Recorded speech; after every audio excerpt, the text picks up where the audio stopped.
Almost every culture has used drums in some way.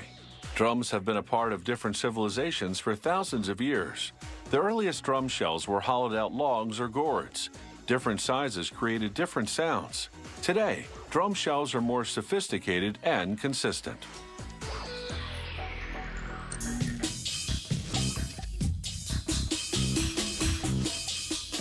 To make drum shells, they slice an enormous rock maple log into several boards. Maple is ideal for making drum shells because its hardness allows sound to resonate fully. Each of these maple boards will be transformed into one drum shell.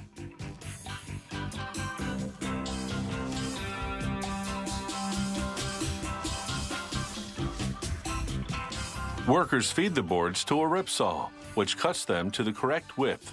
This varies depending on the size of the drum being made.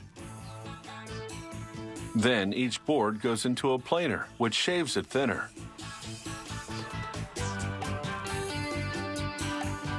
A worker aligns the board with markings on a saw table. This positions the board to be cut to the correct length. A radial arm saw does the job neatly. Now he sizes up each board in preparation for tapering.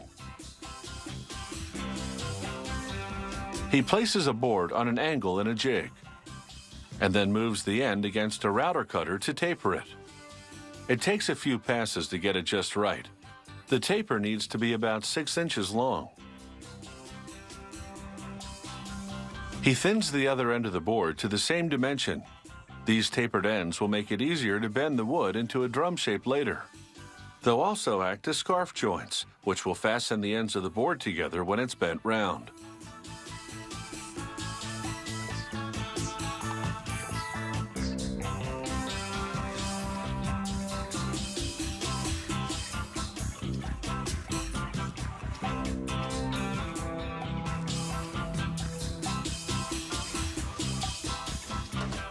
But first, this board needs some softening up. An hour in the steam box does the trick.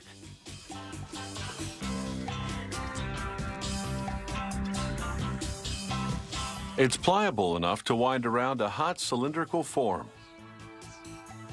Steel banding secures the board to the bending form where it will spend 10 to 15 minutes.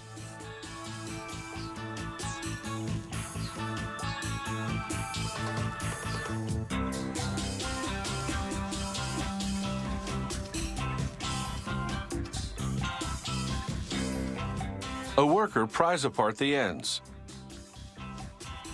and applies a generous amount of glue between the tapered tips.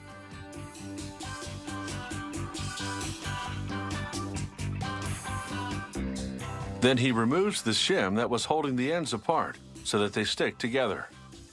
He places a wooden guard over the glued joint. This nylon mesh band is a clamp.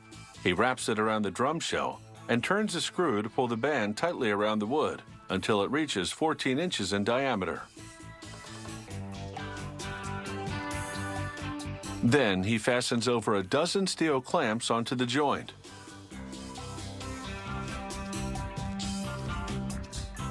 All these clamps will prevent any gaps from occurring in the joint as the glue sets overnight.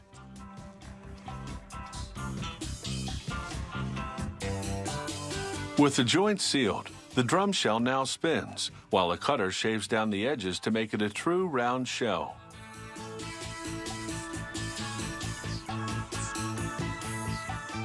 Then they bring in another cutter. It bores into the shell, making a smooth edge and rounding the inside.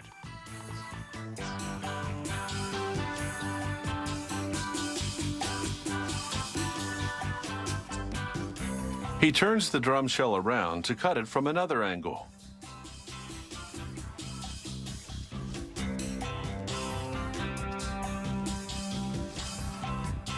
As the shell spins, a high-speed cutter shaves the outside from top to bottom. This makes the surface very smooth.